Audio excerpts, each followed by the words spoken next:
À l'Atlético Madrid, le Real en petite forme, mais pas Lopetegui. Marseille, Rennes, Bordeaux, des clubs de l'Hexagone en perte de vitesse en Ligue Europa. Nous en parlons dans la première partie de votre émission. La deuxième est réservée aux majeurs, projecteurs sur le 177e Classico Barça-Real pour la première fois depuis 2007 sans Lionel Messi et Cristiano Ronaldo. Y a-t-il toujours des raisons à s'intéresser à cette rivalité vieille de plus d'un siècle? Réponse avec les spécialistes. OM PSG, un classique déséquilibré à suivre également ce dimanche. Choc en Serie A italienne, Lazio Rome face à l'Inter Milan, à noter dans vos agendas. Pour échanger de tous ces sujets autour de moi, les spécialistes sont en studio. Roméo Yetor, bonjour, bienvenue. Bonjour Angelo, bonjour à tous. Comment vas-tu? Ça va bien. En pleine forme, hein? Ouais. Franck Lunyama, Guten Morgen. Morgen Angelo, bonjour à toutes et à tous, bonjour le plateau. Merci d'être là. Fifi Asogbavi, bonjour, bienvenue. Bonjour Angelo, je salue le plateau et les auditrices et auditeurs de cette émission. Et nous saluons également Elom Adovan, notre webmaster, grâce à qui vous pouvez retrouver la vidéo de cette émission sur radiosparfmtg.com. Bonjour à Ezekiel Ayataï et à Armel Waba qui sont out pour aujourd'hui. Mise en onde, Gildas Caboret, micro, Angelo Folicoué, le meilleur du foot européen, PFE 514. Décollage immédiat.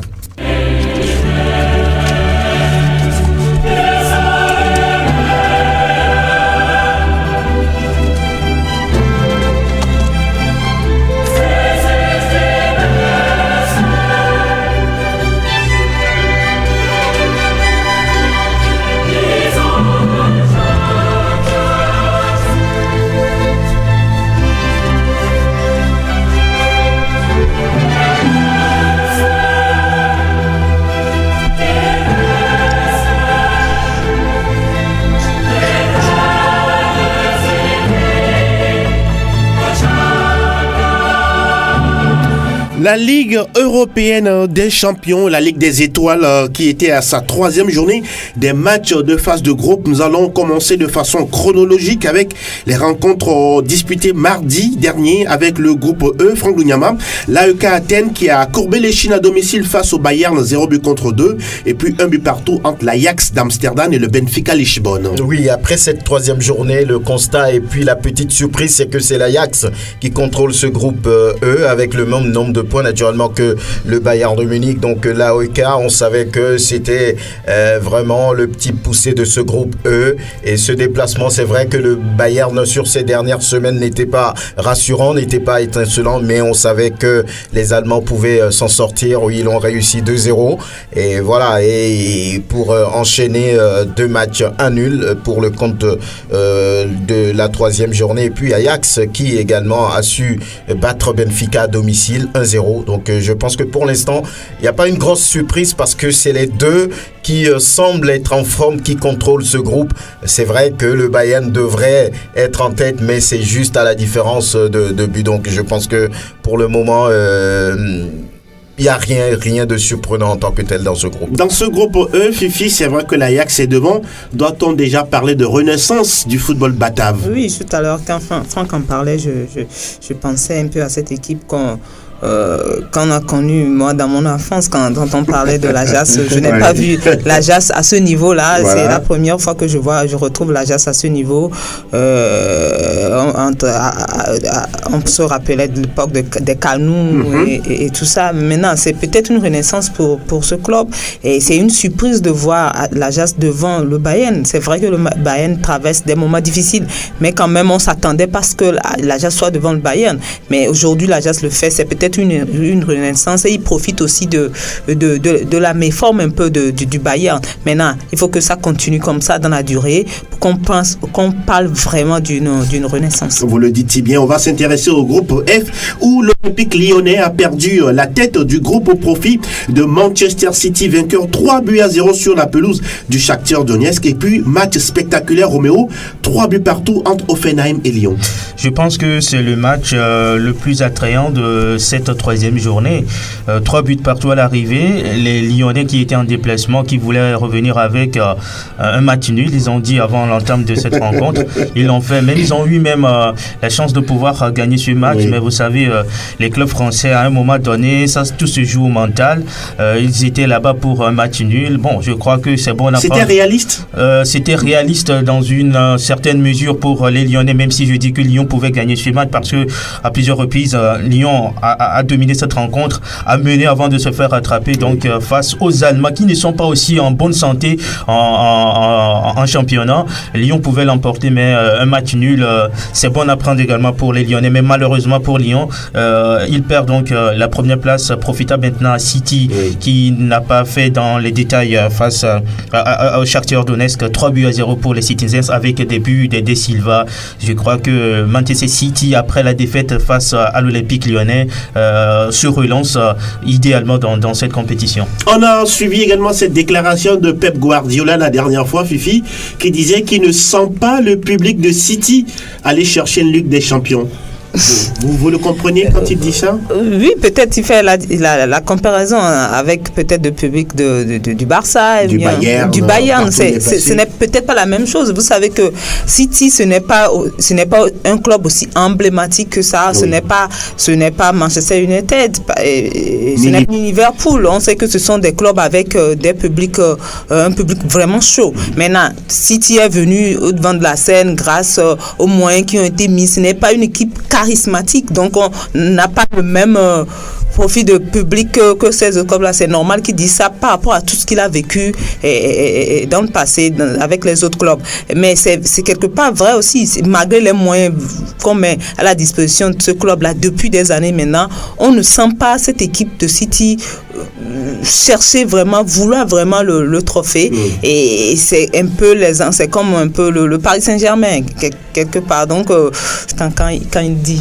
Voilà, on va s'intéresser au groupe G où était attendu également Franck Luyama, le réveil, si on peut l'appeler ainsi, du Real Madrid face à Viktoria Pilsen. Ça a été fait 2-1. Et puis dans l'autre match, c'est l'AS Roma qui n'a pas eu de pitié face au CSKA Moscou. Oui, le Real était vraiment attendu sur ce match parce qu'il était dans le dur, ce club, avec un parcours assez critiqué de Julen Lopetegui. Donc il fallait pouvoir prendre des points face à ce petit du groupe G, Viktoria Pilsen. Ça a été fait 2-1, ça n'a pas été facile, mais l'essentiel c'était d'avoir les 3 points pour sauver entre griffes Julen Lopetegui. Donc et puis après ce match, il a été confirmé tard dans la nuit à la tête du Real Madrid. On verra après le Classico. Donc je pense que ça a été fait avec un but de Karim Benzema. Le Real a pris les 3 points pour se relancer finalement dans ce groupe. Il fallait vraiment le faire. Et dans l'autre match, vous l'avez dit, l'AS Rome a dominé le CSKA 3-0. Après la déroute face au Real, je crois que le club italien s'est imposé sur les 2 derniers matchs, 6 points, de même que le Real. Donc je pense que pour l'instant c'est bien. On dira aussi que les favoris sont en tête pour le moment. Justement, le Real avec 6 points, l'AS Roma 6 points, le CSKA Moscou 4 unités, 1 unité pour le Viktoria Pilsen. Direction le groupe H, où nous avions suivi avec délectation ce match entre la Juventus et Manchester United. C'est plutôt United qui recevait la Juve à Old Trafford. Le retour gagnant pour CR7. Ouais, il a dit qu'il est venu à Old Trafford avec beaucoup de souvenirs. Je crois que l'accueil réservé par les supporters de Manchester United à CR7 a été un accueil assez chaleureux. Et sur le terrain, eh bien, CR7 aussi a rendu cet accueil au public d'Old Trafford. Je crois que la Juve a fait une invasion sur le terrain de Manchester United, même si le score reste étriqué, c'est 1-0. Au niveau de la possession du ballon, au niveau des actions les plus chaudes, c'est pour la Juventus de Turin, surtout en première mi-temps. Manchester United pratiquement n'existait pas. C'est en seconde période qu'on a vu les Diables Rouges revenir un peu dans le match, mais c'est face à une équipe Juve qui est vraiment déterminée à gagner ce match. Ce centre repoussé entre-temps et puis repris par Dybala à la 17e minute qui permet justement à la Juve de gagner ce match 1-0. Je pense que Manchester United face à la Juve a été un tout petit peu en dessus de la prestation prestations donc de Man U. On sait que cette équipe traverse des moments un peu difficiles en championnat, mais face à la Juventus de Turin, je crois que Manchester United n'était pas du tout à la hauteur. Fifi, doit-on s'inquiéter pour United parce qu'au classement, la Juve a 9 points, United a 4 points, Valence a 2 points. Est-ce que la deuxième place se joue véritablement entre United et Valence? Oui, quand vous prenez le nombre de points des deux clubs, on peut se dire cela que ce n'est pas encore fini pour Valence aussi. Il y a des points que Valence peut aussi prétendre à cette deuxième place-là. Même Manchester, bon, j'ose croire que Manchester, dans ce groupe-là, va pouvoir sortir la tête de l'eau. Mais quand on prend l'équipe aussi, sa forme actuelle, on peut également se poser des questions parce que Manchester n'est pas en forme. Oui. C'est vrai qu'en championnat, la dernière fois, Manchester a fait un nul de 2-2 face à Chelsea en déplacement. Mais il faut pas oublier que ce club est malade et face à la Juve, c'était prévisible que ça n'allait pas marcher. Le club n'est pas en forme, la Juve est en forme depuis le début du championnat. Que ce soit en championnat, que ce soit en Ligue des Champions, la Juve est en forme et on l'a vu sur le terrain que le Manchester n'a pas existé véritablement. Oui. Donc il faut quand même craindre pour Manchester par rapport à Valence, vu sa forme, que ce serait Valence aussi ira chercher de toutes ses forces cette deuxième place et c'est à Manchester maintenant d'aller de l'avant, de se réveiller pour conquérir cette deuxième place. Et Zera Priwan, oui, pour Manchester United parce que déjà ils ont eu à jouer Valence à domicile et c'était un match accroché, un match nul. Donc ils vont recevoir les Young Boys, ils vont aller à la Juventus justement et ça va être très très compliqué. C'est vrai que les Young Boys de Berne sont un peu on va dire le distributeur de points dans ce groupe. Donc il faut que Manchester fasse extrêmement attention, sinon il ne pourrait pas avoir ce deuxième ticket. Ah oui, c'est très important. Et puis, on se rappelle également de cette déclaration de José Mourinho que Chiellini et qui d'autres là, Bonucci, doivent enseigner la défense.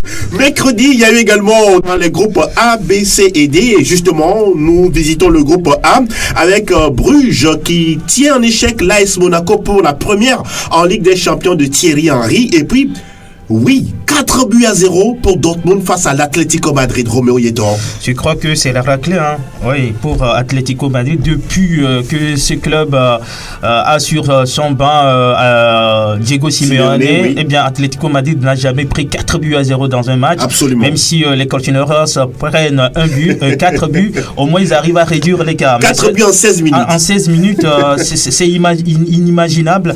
Mais Lucien Favre et ses poulains l'ont réalisé face à un grand Atlético Madrid qui, avec Antoine Griezmann et les autres, n'ont pas pu arriver à convaincre véritablement dans cette rencontre, même s'ils ont eu 2 poteaux et puis quelques actions de but vendangées. Je pense que les Allemands confirment leur bonne forme en championnat et ça a été véritablement un moment de folie pour les Allemands et Atlético Madrid avec cette lourde défaite. Je pense que doit devoir réagir rapidement, sinon l'équipe pourrait être reversée donc en Liga Europa, même si à ce niveau ils sont à l'aise. Oui, mais Fifi, Roméo vient de dire que certes ils sont à l'aise en Ligue Europa, mais la finale de cette édition en Ligue des Champions se joue chez l'Atlético Madrid. Ah bah peut-être qu'ils veulent se retrouver en Europa League parce que vous savez que toujours l'Atlético Madrid a eu des problèmes en Ligue des Champions. Oui. Même, c'est vrai, à jouer deux finales et perdu. Mais quand ce club s'est retrouvé en Ligue Europa, il est allé en finale et a gagné cette finale-là.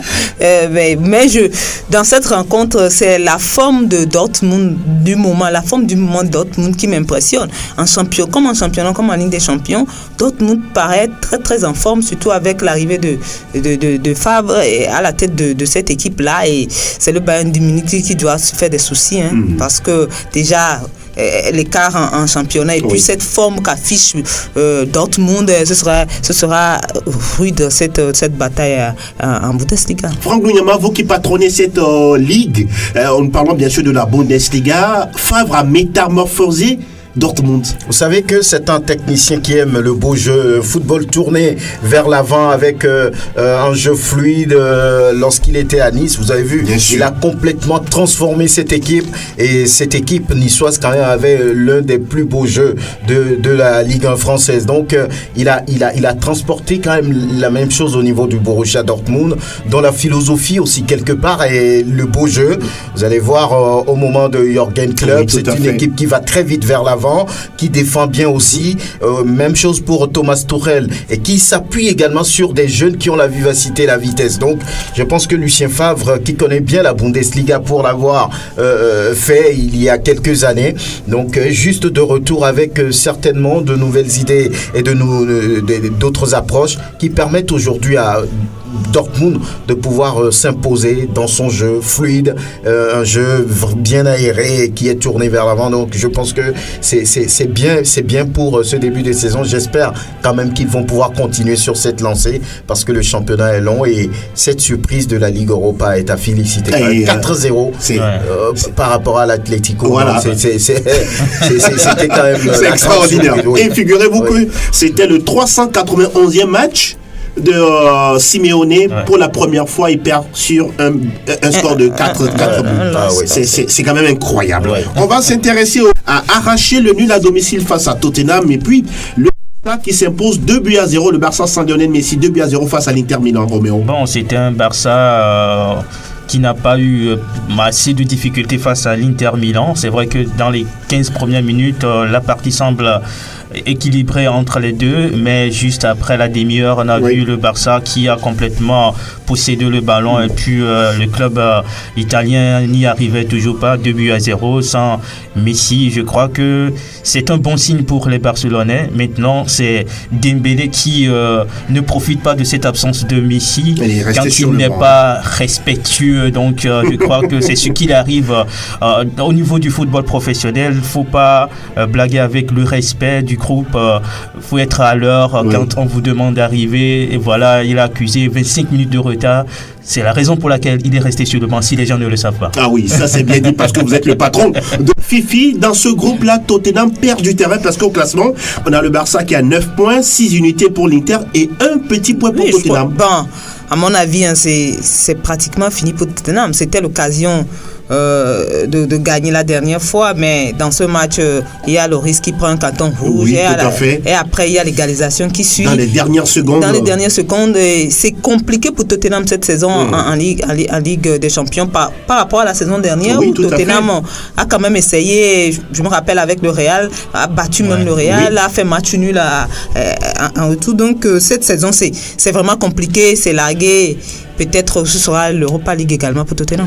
Direction le groupe C, avec cette formation du Napoli qui fait 2 buts partout face au Paris Saint-Germain. Puis Franck Munyama, la presse française qui est très critique vis-à-vis de cette équipe francilienne. Oui, lorsqu'on prend les individualités, les joueurs qui composent le groupe parisien, on se dit que c'est des joueurs de niveau international et qui peuvent apporter, on va dire, le renouveau attendu depuis très longtemps au niveau du club de la capitale française. Mais en Ligue des Champions, il n'y a rien de tout ça. En championnat, le club domine tout, marche sur tout.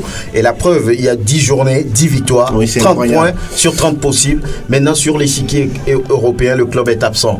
Lorsque vous prenez Naples, ils ont même failli perdre sur ce match. Oui, il a été ce bijou d'Angel Di Maria. Mais le Paris Saint-Germain se retrouvera à 3 points. Donc, je pense qu'il y a quelque chose à corriger, quelque chose à apporter à ce club. Est-ce qu'à ce niveau, c'est un problème de coach, puisqu'on sait que Laurent Blanc est passé par là, Carlo Ancelotti, Unai Emery, ou bien ce sont les joueurs qui ne se mouillent pas vraiment? C'est très difficile de le dire. Ça peut être les deux. Parce que quand on est coach, on peut réaliser des performances énormes quelque part, mais on peut se retrouver dans un autre environnement où ça ne marche pas. D'accord. Et puis, ça peut être aussi les joueurs qui peut-être se contentent déjà de ce qu'ils réalisent en championnat, se disent oui, on est très fort, on est puissant, mais le niveau européen est tout autres. Donc je crois que c'est ce qui arrive un peu à ce club, comme quelqu'un l'a dit. Pour gagner des matchs en Ligue des Champions, il faut un vécu, une certaine expérience, il faut une certaine ambiance dans le groupe, un certain état d'esprit. Je crois que pour le moment, ça manque au niveau du Paris Saint-Germain. Donc, de partout face à Naples, je crois que ça va être très difficile la suite, surtout le match de retour à Naples. Et puis, voilà, Liverpool qui fait, sûr, on va dire, peut-être le point. Donc, sans trembler, quoi. Oui, donc, 4-0 face à l'Étoile Rouge de Belgrade. Ça va être compliqué. Hein. Moi, je crains pour le Paris Saint-Germain. Peut-être ils vont se contenter de la Ligue Europa. Fifi, vous avez également ce sentiment? Oui, ça s'annonce comme ça, mais moi je dis que ce n'est pas encore fini. Hein. Il y a un match retour, Naples est venu faire un nul au Parc des Princes. Et le Paris Saint-Germain a des joueurs pour aller faire quelque chose également à Naples. C'est possible, mais maintenant, il faut avoir l'envie de gagner, d'état d'esprit. Vous sentez par moment que ça leur manque? Ça leur manque véritablement depuis des années.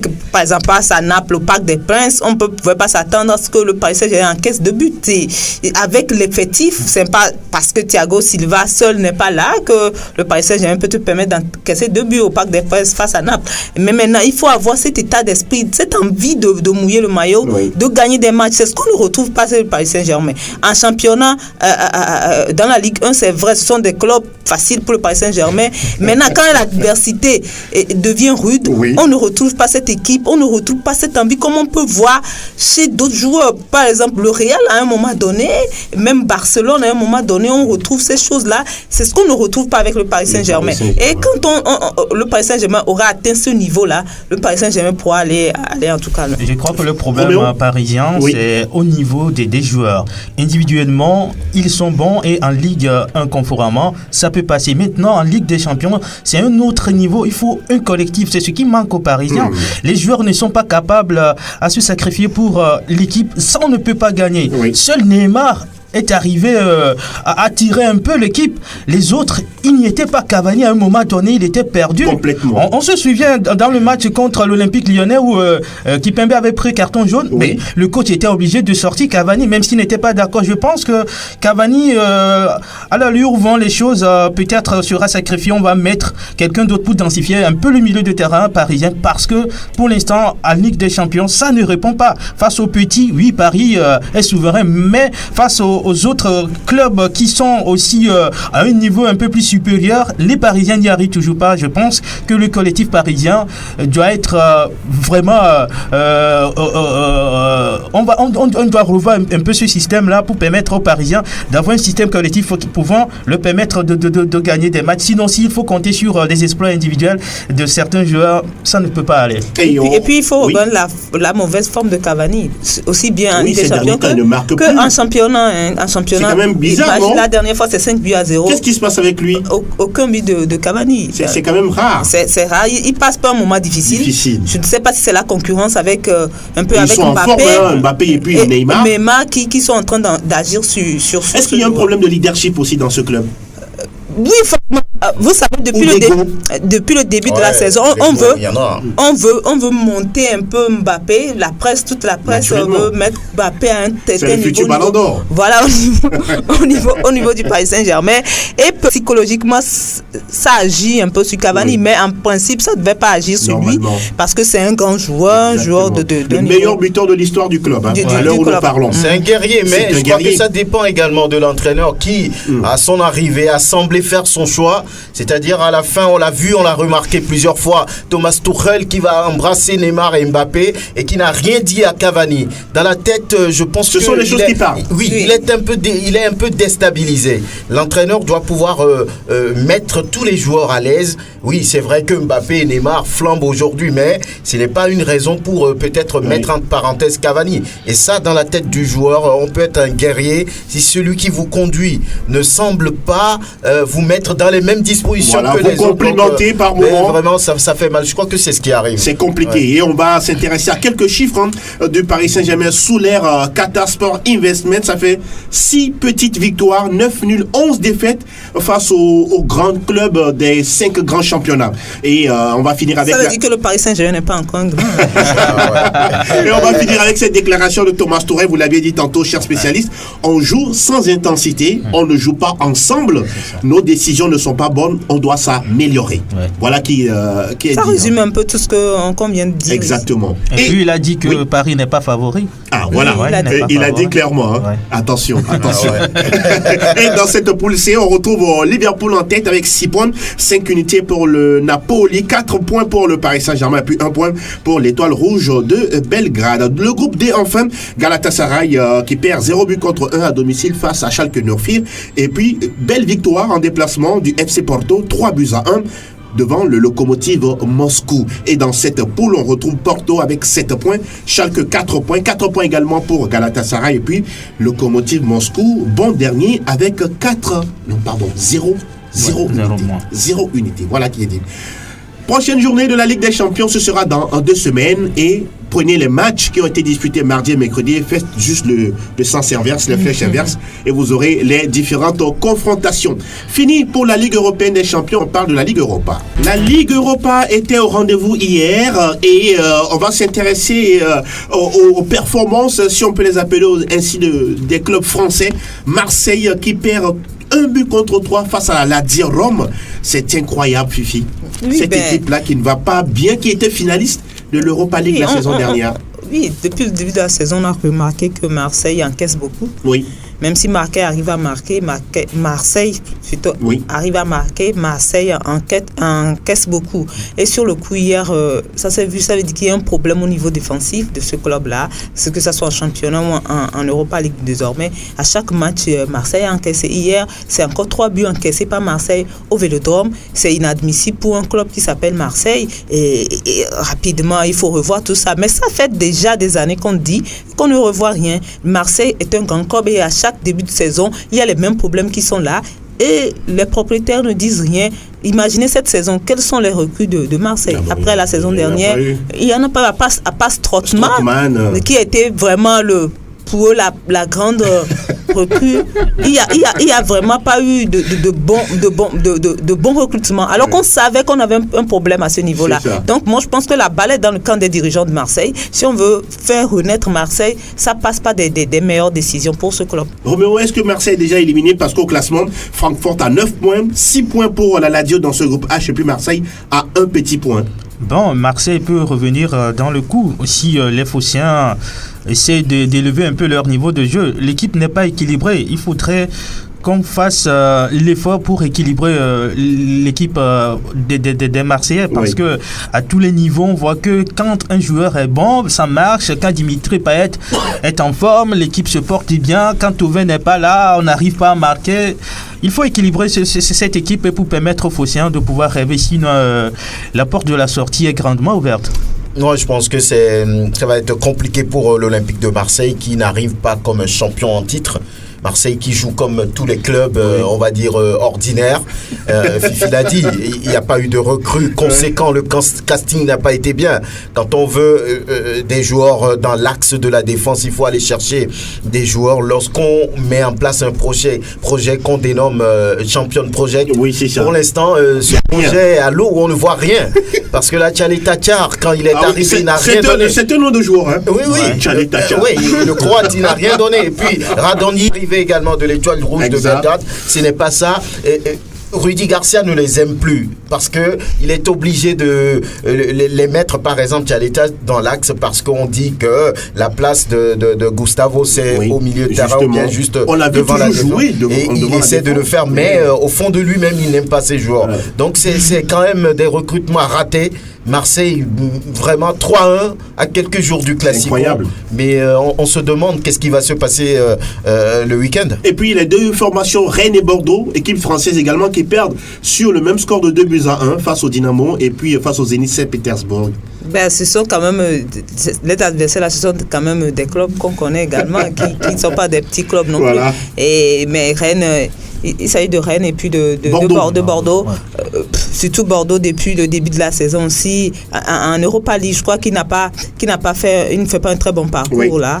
Ils sont derniers avec 0 points. Justement, ils n'ont gagné aucun match depuis le début donc ils sont toujours dans leur lancée. C'est incroyable. 4 points pris sur 27 possibles pour les clubs français en Ligue Europa.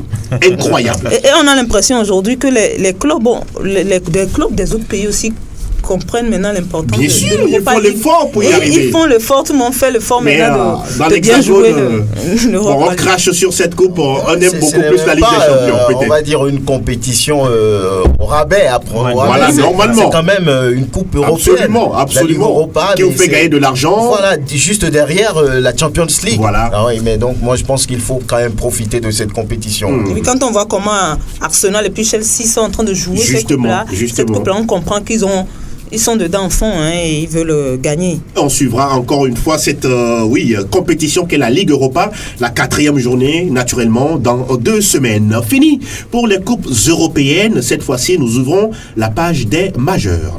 Salta el Madrid, salta el Barça, arranca el Clásico. Está el tiempo de la Liga. Sí, suena la que recibe de Casemiro, haga la primera, gol. Nous parlons du championnat d'Espagne, la Liga Espagnola, et un gros match qui nous attend ce week-end. Roméo Yetor. Ouais, on parle du Classico, 176e match en Liga espagnole entre le Barça et le Real. Oui. Et pour une première fois depuis décembre 2017, comme tu l'as dit dans l'intro, eh bien, on va suivre. Et qui reçoit qui? C'est Barça qui reçoit. D'accord. À Casablanca, qui sera du côté de Nou Camp, un gros match en perspective, même si ce sera sans Lionel Messi et Cristiano Ronaldo pour une première fois. Après les hymnes, le match fait commencer. C'est vrai que ce Classico demeure le Classico entre le Barça et le Real, ou le Real et le Barça, mais ça va être un Classico qui va perdre un peu de sa saveur, parce qu'on sait que les deux phénomènes du foot mondial ne sont pas là. On sait que CR7 est parti à la Juve, Messi blessé donc lors du match de la journée précédente, et là ça va être un match un peu au rabais entre parenthèses, parce qu'on sait qu'il n'y aura pas assez de spectacle, mais le Classico demeure le Classico entre le Barça et le Real. On sait que c'est une rencontre qu'il faut gagner. Quand vous perdez ce match, c'est une humiliation pour l'équipe qui perd. Et ça fait donc déjà 176 matchs en Liga entre les deux clubs. Quelques chiffres: 72 victoires pour le Real, 70 pour le Barça, 35 matchs nuls. Ça fait 28 buts marqués pour le Real Madrid. Pardon, 286 buts marqués pour le Real Madrid et 282 pour le Barça. Toutes compétitions confondues, déjà 237 matchs disputés, 95 victoires pour le Real, 92 pour le Barça, 50 matchs nuls, 409 buts marqués, 409 buts marqués pour le Real, et puis 386 pour le Barça. Ça veut dire que l'écart n'est pas aussi grand, la rivalité demeure toujours entre les deux clubs. Maintenant, ce qui est important, c'est la forme des deux équipes après 10 journées de championnat. On sait que et le Barça et le Real ne se comportent pas trop bien en Liga, même si le Barça prend le devant. Il y a des matchs que les Barcelonais ont perdu, des matchs que les Madrilènes aussi ont perdu. Malheureusement pour la Maison Blanche, le dernier match avant celui qui arrive dimanche, ça a été perdu à domicile face à Leganés. Non, c'est les Levante. Un but contre 2 pour Levante. Là, ça tombe trop mal pour les Madrilènes, mais quoi qu'on dise, un Classico demeure un Classico. Franck Dougnama, c'est vrai que les deux monstres du football mondial sur les dernières décennies ne seront pas là, mais au même moment, c'est un gros match pour Lopetegui. Oui, lui, il joue peut-être sa survie sur ce match. Il est en sursis depuis quelques semaines, comme on le sait. Donc, il est obligé de gagner ce match pour peut-être sauver sa saison, ou bien sauver, on va dire, sa carrière au niveau du Real Madrid. Autrement, il y a des noms qui sont déjà cités, comme Arsène Wenger, comme Santiago Solari, pour le remplacer. Donc, je pense que c'est vrai que c'est un match un tout petit peu diminué, parce que, comme l'a dit Roméo, les deux phénomènes du football mondial sont absents. Ronaldo désormais à la Juve, et puis Messi blessé. Donc ça réduit un peu, on va dire, ce Classico, mais ça va au-delà de ces deux individus, parce que c'est une opposition entre la capitale Madrid et la Catalogne. Vous savez un peu l'histoire de, donc je pense que ça dépasse ces deux individus, qu'ils soient présents ou pas. Ça va être un match très difficile à se disputer, et j'espère, même le Real n'est pas en forme, mais vous verrez un peu ce qui va se passer ce week-end. Et Gareth Bale et Philippe Coutinho qui doivent confirmer leur statut de star dans ce Classico. Oui, justement, puisque à l'absence de Cristiano et puis de Messi, voilà, Bale, Coutinho, peut-être Benzema aussi, pourquoi quelque part, mais ils doivent confirmer. J'espère que ce sera un grand match, parce que ce que le Real nous offre depuis quelques journées maintenant, face aux soi-disant plus petits que que Barça et on prend des buts et là on sera en déplacement. Moi je trouve plutôt un match compliqué pour le Real. Mais bon, c'est un classico et tout le monde dans un classico veut tout donner. Et on espère que le Real sera à cette hauteur-là pour avoir un très bon match. Match à suivre dimanche, c'est ça? À 14h15. Ah oui. Exceptionnel. Exceptionnel. À 14h15. Exceptionnel rendez-vous à prendre, surtout avec les aficionados du foot espagnol. D'autres matchs pour cette 10e journée? La 10e journée s'ouvre ce soir avec Valladolid contre Espanyol Barcelone. Demain samedi, on aura Girone, Rayo Vallecano, Atlético Bilbao joue contre Valence. Aïba est en déplacement chez le Celta Vigo. Levante reçoit Leganés. Atlético Madrid contre Real Sociedad. Getafe joue dimanche contre Betis Séville. Alaves à domicile se produit devant Villarreal et puis le FC Séville contre Huesca. Et voilà qui est dit en ce qui concerne la Liga Espagnola. Direction la perfide Albion. English Premier League News. 10e chapitre de la Première Ligue anglaise. Samedi, on a 6 matchs au rendez-vous. Liverpool qui reçoit Cardiff City, Southampton qui joue contre Newcastle United, Bournemouth face à Fulham de Floyd Haïté, Brighton accueille Wolverhampton, Huddersfield se déplace à Watford, Leicester City affronte West Ham United. Dimanche, 3 matchs, Burnley face à Chelsea, Crystal Palace reçoit Arsenal dans un mini derby de Londres et puis Manchester United croise Everton. Et puis lundi en clôture de cette 10e journée, Tottenham reçoit à Wembley Manchester City. Voilà, ça en ce qui concerne la Première Ligue anglaise. Direction Herzlich willkommen zum Bundesliga. Alles über Bundesliga. Et nous parlons de la Bundesliga. Franck Nounyama, toujours Dortmund qui est en place.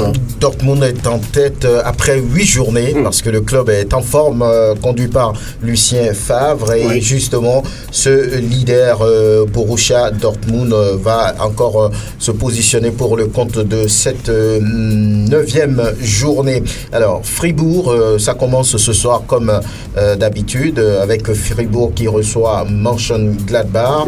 Un match difficile attend le Bayern sur les installations de Mayence et Dortmund. On vient d'en parler, joue contre le Hertha Berlin.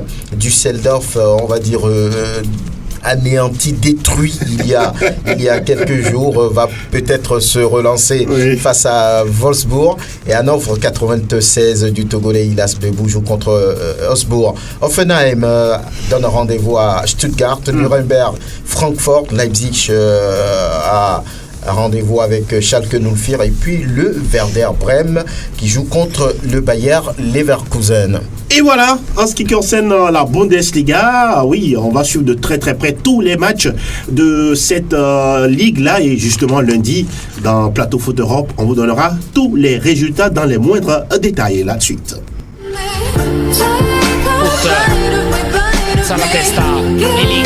Tutto Calcio Italia.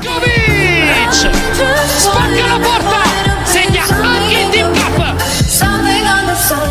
La 10e journée de la Serie A italienne, samedi, 3 rencontres à l'agenda. Atalanta reçoit Parme, la Juventus est en déplacement chez Empoli. Et puis, grand match également à suivre entre Torino et la Fiorentina.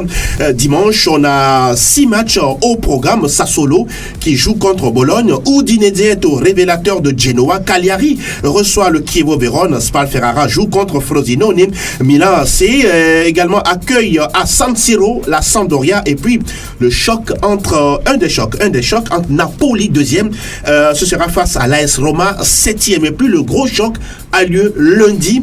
La Lazio Rome 4e au classement reçoit l'Inter Milan 3e. Ah oui, ça promet. Très intéressant à suivre surtout. Ah oui. Ouais, ça c'est un match qu'il ne faut pas rater. On sait que lors de la 9e journée, on a assisté à un derby milanais remporté par l'Inter. Oui. Et cette fois-ci, la Serie A va proposer encore un beau duel. C'est bon pour les amateurs du foot. Ah oui, surtout qu'en Serie A italienne, ça marque beaucoup de buts depuis pratiquement 2 voire 3 saisons. On va suivre ça et comme on l'a dit, lundi, vous aurez tous les résultats. Direction le pays des champions du monde. Monaco, le champion. Et quel spectacle pour une dernière victoire. 100% Ligue 1, Conforama. Lacazette réussit le sien, 28e but de la saison sous les couleurs de Lyon avant de quitter le club. Oui, en Ligue 1, Conforama, il y a également un classique qui nous attend dimanche, Fifi Asogbavi. Ce sera au stade Vélodrome. Voilà. Marseille qui reçoit le Paris Saint-Germain. C'est un classico et la saison dernière, on se rappelle que le Paris Saint-Germain a eu tous les problèmes du monde pour battre et pour obtenir ne serait-ce qu'un nul au Vélodrome. C'est dans les derniers instants, un coup franc de Cavani. Oui. À l'époque, Paris qui a même été réduit à 10 dans cette rencontre-là. Et ça fait plus de 5 ans maintenant que le Marseille n'a plus battu le Paris Saint-Germain. Plus de 10 matchs que Marseille n'a plus battu le Paris Saint-Germain. Peut-être que ce sera ce dimanche, pourquoi pas au Vélodrome. Mais reconnaissons que Marseille n'est pas très très en forme. Oui. Mais quand il s'agit du Classico, comme on l'a dit tout à l'heure, c'est toujours un grand match et chaque club se donne à fond dans cette rencontre. Et surtout pour les Marseillais, ça reste une humiliation à chaque fois que ils sont battus par le Paris Saint-Germain et peut-être dans un sursaut d'orgueil, ils vont essayer de faire quelque chose par rapport à ce match. Mais dans cette rencontre, le Paris Saint-Germain a quand même la faveur des pronostics. Paris qui reste sur 10 victoires de suite. Marseille qui souffle le chaud et le froid. Ah oui, il y a une dynamique positive du côté du club francilien. Oui, Rudy Garcia qui dit qu'il espère que cette dynamique positive va s'arrêter face à Marseille. Donc on comprend tout de suite l'envie et la volonté de pouvoir changer un peu les donnes depuis quelques années. Il a dit Marseille n'arrive plus à tenir tête ou bien à battre, j'allais dire, le Paris Saint-Germain. Donc, ce sera le défi de ce match, essayer de changer un peu les choses parce que ça fait quand même 5 ans, 10 matchs en championnat. C'est beaucoup, hein? C'est beaucoup. Donc, Marseille va tenter de faire quelque chose, mais par rapport à ce que Marseille montre ces derniers temps, je pense qu'ils n'ont pas les armes, ils n'ont pas les moyens pour tenir tête au Paris Saint-Germain. Maintenant, un classico reste un classico. Oui. C'est comme un derby où tout le monde se lâche. Et pour quand même donner l'avantage à ce club, j'espère qu'il va y avoir un grand spectacle. On sait que je dans me rappelle le match joué contre Lyon. J'ai un peu peur pour les Marseillais. Aïe. On va essayer de désamorcer la bombe parce que du côté de Marseille, il y a un formidable public qui ne dit pas son nom. Ah oui, bon, on ne refuse pas face à Lazio en Europa League. Le public était là. Maintenant, le Paris Saint-Germain, le match nul contre le Napoli, ça tombe très mal pour les Marseillais. Oui. Parce qu'il faut soigner son image, il faut vite oublier ce match nul à domicile, essayer de redonner vie à ce groupe. On sait que ça fait 10 victoires pour le Paris Saint-Germain en Ligue 1 Conforama. La surprise peut être du côté des Marseillais, mais il faut aller au-delà de ces limites. C'est ce que je ne vois pas les Marseillais faire face aux Parisiens qui sont gonflés à bord pour gagner ce match parce qu'on sait que ça parle beaucoup en France, ce classique entre Marseille et Paris Saint-Germain. Gagner ce match, vous imaginez un peu ce qui peut se passer si jamais les Parisiens tombent à Vélodrome. Je crois que la suite sera compliquée pour les Parisiens. En tout cas, on va suivre ce match qui divise pendant près de 90 minutes des familles, tout un pays, parce que là aussi, c'est une question de capital. Face à la vie de l'autre côté, face à la formation qui vient de la ville ouvrière. On espère qu'il y aura le spectacle. Vivement. Et du suspense aussi dans cette rencontre. Vivement. Que des buts et surtout des spectacles. On va s'intéresser à d'autres matchs de cette 11e journée. Il y a Monaco qui reçoit Dijon. Vous savez que Thierry Henry est arrivé, il a fait son premier match nul. En déplacement, c'est quand même un bon point pris. Et Monaco, quand on voit le niveau de Monaco aujourd'hui, aller faire quand même un nul à l'extérieur, on ne s'y attendait pas. Vous parlez de la Ligue des Champions? De la Ligue des Champions. D'accord. Maintenant, il va falloir continuer comme ça sur cette lancée à domicile. Et c'est Dijon. C'est ça. On espère que pour les Monégas, cette fois sera la bonne pour une première victoire pour Thierry Henry depuis son arrivée. Maintenant, il y a également Nîmes qui reçoit Saint-Etienne. Oui, ce soir. À partir de demain, c'est Lyon qui se déplace à Angers. Lyon, tantôt c'est bon, tantôt c'est pas bon. Va se déplacer et ce sera un peu compliqué. Mais bon, je pense que Lyon a quand même le potentiel pour déranger cette équipe d'Angers. Amiens qui reçoit le Nantes, Guingamp joue Strasbourg, Lille joue Caen.